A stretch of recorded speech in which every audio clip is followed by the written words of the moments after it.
4월 24일 법률방송 로투데이 시작하겠습니다. 첫 소식입니다. 말도 많고 탈도 많았던 공수처 설치, 우여곡절을 겪었고 앞으로도 본회의 처리까지 좀 더 겪을 것으로 보이지만 공수처 법안을 패스트트랙에 태워 처리하는 것은 이제 움직일 수도 돌이킬 수도 없는 정치적 현실로 굳어지는 것 같습니다. 공수처 설치 논란. 현실이 되어가고 있는 공수처 설치, 그 23년의 여정과 공수처의 내일을 들여다봤습니다. 법률방송 카드로 읽는 법조 장한지 기자입니다.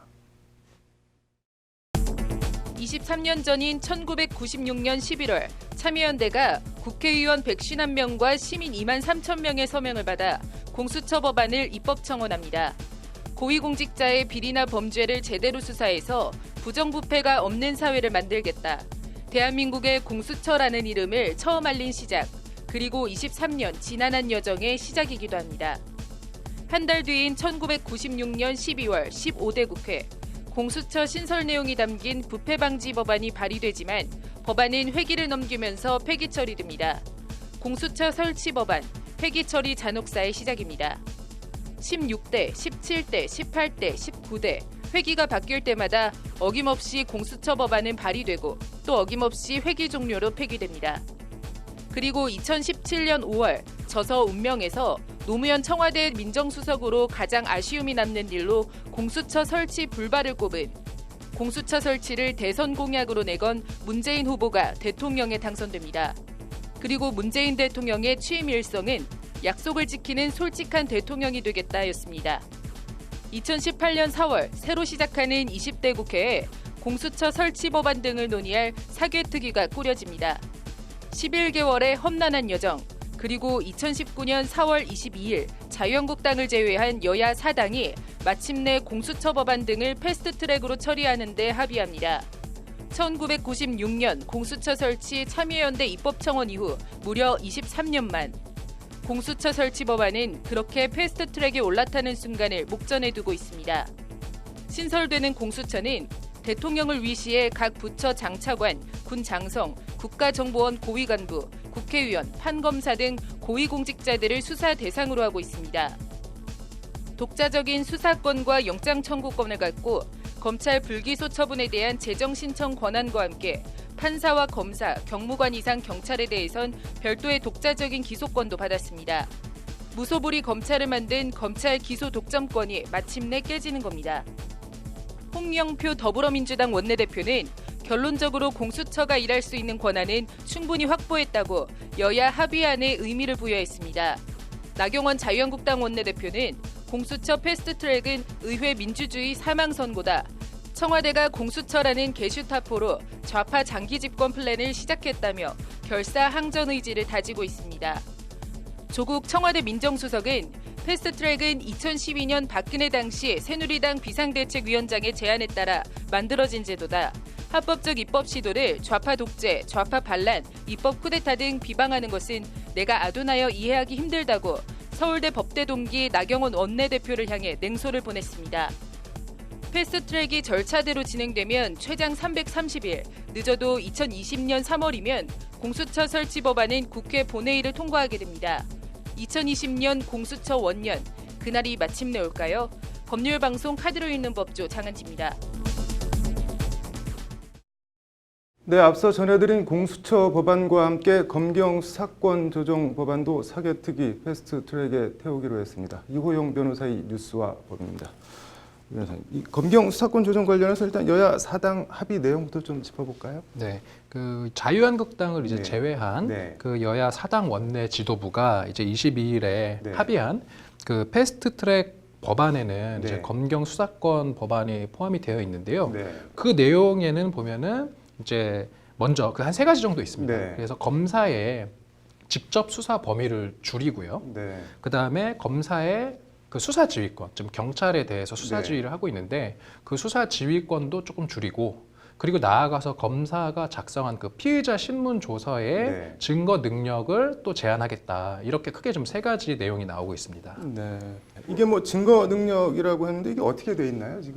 이제 그 피의자 신문 조서의 증거 네. 능력은 네. 이제 형사소송법 그 312조에 나오는데 네. 이제 검사가 작성한 그 피의자 신문 조서 같은 경우는 네. 이제 피고인이 그 진술한 것과 동일하게 기재되어 있다라는 정도만 인정이 되면 네. 그 재판에서 증거로 쓰일 수 있거든요. 네. 반면에 이제 경찰이 작성한 피의자 신문 조서 같은 경우는 네. 그 피고인이 이제 자신이 피의자 신분일 때 조사받은 내용이 그 내용 자체를 본인이 인정한다라고 하는 경우에만 증거로 쓸 수 있고 네. 그 내용을 부인하는 경우에는 원칙적으로 증거 능력이 없습니다. 네. 검사가 작성한 피의자 신문 조서 같은 경우는 내용을 부인하더라도 그게 특별히 신빙할 수 있는 상황 하에서 작성된 것이 맞다. 네. 예를 들어서 뭐 그 어떤 조사 과정에 뭐 그 영상 녹화 같은 것들이 있다라고 네. 한다면 그러한 것을 제시하면 바로 증거 능력이 인정이 되는 그러한 네. 차이가 있습니다.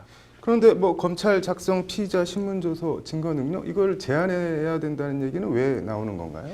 이게 이제 우리나라의 네. 이제 그 이제 재판에 조금 특수성이 있는데 네. 이제 피의자 신문조서 수사기관에서 작성한 피의자 신문조서를 그 재판정에서 그대로 증거 능력을 인정하는 네. 어떤 그러한 것이 과연 그 피고인의 방어권을 제대로 보장할 수 있는 게 맞냐 이런 네. 문제 제기가 끊임없이 있어 왔고요. 네. 실제로 이것에 대해서 예를 들어서 변호사들이 흔히 이야기하는 게 네. 이제 그 당사자를 선임을 해서 네. 이제 이렇게 재판을 하려고 가면 네. 이미 벌써 조사가 다 끝나 있는 경우에 네. 이제 뒤늦게 선임이 되는 경우가 많은데 이런 경우 이제 검사 작성의 피의자 신문 조서가 이미 꾸며져 있는 경우에 네. 뒤늦게 선임돼서 들어가 봤자 이미 그 검사 작성의 신문 조서는 증거 능력이 있기 때문에 네.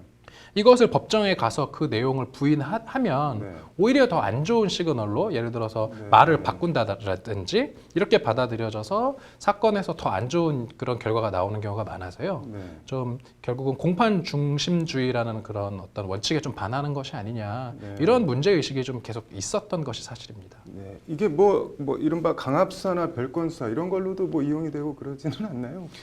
뭐 이제 강압 수사나 별건 네, 수사와 관련해서 이제 그러한 것들이 실제로 강압적인 수사가 네. 있었다라고 만약에 피고인이 네. 법정에서 내가 피의자 신문 조서를 이제 작성할 때 네. 그러한 강압 수사나 이런 게 있었다라고 주장을 해도 네. 그것을 증명하기가 쉽지 않은 게 그 피의자 신문을 받을 때 이제 네. 조사를 받는 사람이 몰래 녹음을 한다거나 녹화를 할 수는 없거든요. 네. 그리고 그렇기 때문에 이런 강압 수사나 이런 어떤 시비가 발생했을 때 이게 맞는 이제 진짜로 강압 수사가 있었는지 이런 것을 좀 밝히기는 쉽지 않아서 이제 좀 그 수사 어떤 검사 작성의 그런 조서에 대해서 나중에 문제를 삼기는 조금 어렵다. 이런 측면이 있습니다. 이게 뭐 그럼 검찰 반응 같은 거는 나온 게 있나요? 이거 제안한다고 뭐 하는데? 아무래도 뭐 네. 공식 반응이 나왔는지는 뭐 확인해봐야 네. 되겠지만 뭐 제가 듣기로는 네. 수사 현실을 모르는 어떤 탁상 공론이다. 실제로 보면 피의자들이 네. 그 수사를 받을 때 했던 말을 법정에 가서 뒤집는 경우가 되게 많은데 이제 검사 작성의 피의자 신문 조서를 원칙적으로 증거 능력을 그렇게 피고인 또는 네. 변호인이 내용을 부인하는 경우에 만약에 증거 능력을 없게 한다면 네. 그 수사 왜 하냐 내지는 재판이 제대로 이루어지겠느냐 이런 좀 반발이 많이 나오고 있다고 합니다. 뭐 일단 검찰에서는 뭐 진술을 해놓고 법원 가서 이렇게 다 뒤집어서 다투기 시작하면 법원 부담이 좀 막 너무 커지고 그런 건 없을까요? 뭐 그럴 뭐 가능성도 있을 것 같은데요. 네. 뭐 형사 재판의 어떤 대원칙이라는 것은 이제 무죄 추정의 원칙인 네. 거고 억울한 어떤 이제 그 피고인에 대한 처벌 네. 이러한 것을 방지해야 되는 그런 부분을 좀 고려한다면 네. 그리고 나아가서 우리 형사소송법에도 공판 중심주의라고 해서 피고인에 대한 어떤 유죄 네. 인정 과정 다시 말해서 증거 조사 이런 것들은 사실 인정 이런 것들은 재판정에서 좀 가급적 해라라는 어떤 그러한 네. 지금 법 원칙의 어떤 견지에서 본다면 네. 어떤 지금 그 사개특위에서 나오는 이야기들의 방향성은 네. 큰 틀에서 좀 합당한 것이 아닌가 네, 이렇게 볼 수 있을 것 같습니다. 이게 뭐 다른 나라에서는 어떻게 하고 있나요? 이 증거 능력을?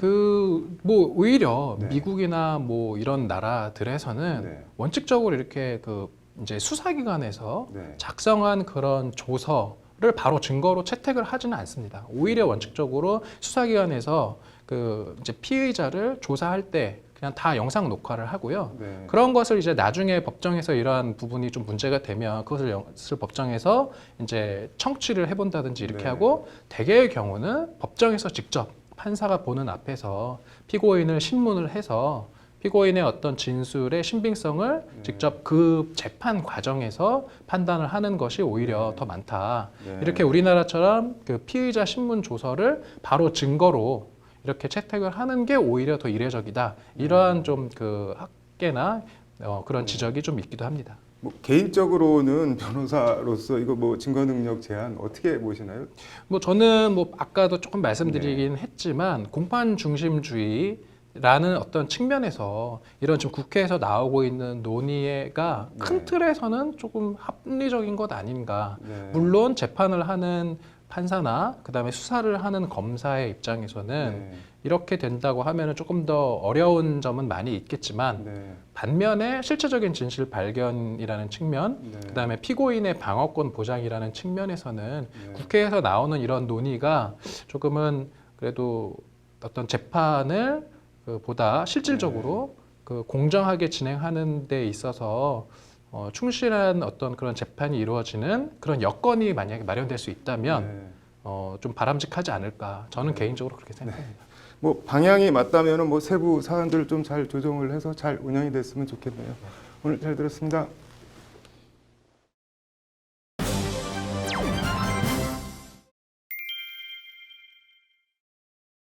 주점 여 종업원과 호텔에 함께 투숙한 뒤 몰래 마약을 탄 맥주를 여 종업원에게 마시게 한 혐의로 재판에 넘겨진 50대에 대해 항소심이 1심 무죄 판결을 뒤집고 징역 2년 실형을 선고했습니다.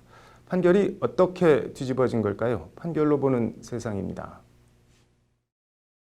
57살 A씨라고 하는데 A씨는 2016년 10월 부산 한 호텔 주점에서 술을 마신 뒤 주점 여종업원 B씨와 호텔 객실에 함께 투숙했다고 합니다. A씨는 그리고 여종업원 B씨가 화장실에 간 사이 필로폰을 맥주에 몰래 타 B씨에게 마시게 했다는 것이 검찰 공소 내용입니다. 일단 B씨가 필로폰을 투약받은 건 병원에서 확인된 사실입니다. 사건 다음 날 여종업원 B씨가 몸이 좀 이상해 병원을 가서 진찰을 받고 보니 몸에서 필로폰이 검출되었기 때문입니다. 재판 쟁점은 여종업원 B씨가 수사기관에서 진술한 A씨가 몰래 맥주에 필로폰을 타서 마시게 했다는 진술의 신빙성 여부였습니다. 1심은 B씨 진술의 증거 능력을 배척하고 A씨에 대해 무죄를 선고했습니다. 1심은 일단 B씨가 스스로 병원에서 진찰을 받고 필로폰이 검출된 점을 보면 필로폰을 자가 투약했을 가능성은 작다는 점은 인정했습니다. 1심은 하지만 A씨가 계속 필로폰을 맥주에 타지 않았다고 주장하며 수사기관에서 대질 조사를 요청했으나 이루어지지 않았다. A씨로부터 필로폰이 든 맥주를 건네받았다는 직접 증거는 없다며 무죄를 선고했습니다. 주거가 불분명하고 휴대전화가 착신정지된 B씨가 법정에 출석하지 않아 수사기관에서 말한 진술을 검증하지 못해 증거 능력이 인정되지 않는다는 것이 1심 재판부 판단입니다. 검사는 1심 판단이 잘못됐다며 항소했고 항소심에서 여종업원 B씨를 증인으로 세웠습니다. B씨는 항소심에서 화장실에 갔다 와서 A씨가 주는 맥주를 마신 뒤 기억을 잃었다. 정신을 차리니 아무도 없어 집으로 왔다. 갑자기 호흡이 곤란해 병원에 갔다. A씨는 처음 만난 사람이며 헤어진 뒤 다른 사람을 만나지 않았다고 증언했습니다. 병원에 가서 필로폰이 검출되기 전에 다른 곳에서 필로폰이 투입됐을 가능성을 부인하는 취지의 진술입니다. 2심 재판부는 이에 범죄 혐의가 인정된다며 A씨에 대해 징역 2년의 실형을 선고했습니다. B씨가 수사기관에서부터 일관되게 피해 사실을 진술하는 점, 필로폰이 검출된 뒤 A씨에게 오빠가 준 맥주를 마시고 마약 성분이 나왔다. 어떻게 하냐는 취지의 문자 메시지를 보낸 점 등을 보면 혐의가 충분히 인정된다는 것이 항소심 재판부 판단입니다. 항소심은 그러면서 필로폰을 맥주에 몰래 타 마시게 하는 것은 단순 투약보다 죄질이 불량해 엄벌이 필요하다. A씨는 잘못을 인정하지 않고 반성하지 않으며 동종 전과가 있는 점 등을 고려했다고 양형 이유를 밝혔습니다. A씨는 판결에 불복해 상고했습니다. 대법원 상고심에서 뭘 더 다투어 보겠다는 것인지는 잘 모르겠으나 필로폰이 이렇게 구하려고 하면 어렵지 않게 구해지는 것인지, 그걸 처음 봤다는 여성에게 호텔 객실에서 먹여 뭘 어떻게 하려고 한 건지, 했는지, 세상엔 참 별의별 사람이 많다는 생각이 듭니다. 판결로 보는 세상이었습니다. 이어서 법조계 소식 전해드리겠습니다. 자유한국당을 제외한 여야 사당은 지역구 및 비례대표 의원 수를 조정하고 연동형 비례대표제 도입을 골자로 한 공직선거법 개정안을 심상정 정의당 의원 대표로 발의했습니다. 김명수 대법원장이 독일 사법부와의 교류 협력 강화를 위해 오는 27일 독일을 공식 방문해 연방 일반 법원 베티나 림페르크 법원장 등을 면담하고 교류 방안을 논의합니다. SNS를 통해 외국인을 모집한 후 국내에 불법 입국시켜 취업을 알선한 브로커 등 44명이 법무부 단속에 적발됐습니다. 이 가운데 3명은 구속됐고 21명은 불구속 기소 의견으로 검찰에 넘겨졌습니다. 고시원과 쪽방 등 열악한 주거 환경 개선이 필요하다는 유엔 주거권 특별보좌관 권고에 따라 오는 29일 오후 2시 국회의원회관 제9 간담회의실에서 해당 권고안의 이행을 위한 토론회가 개최됩니다.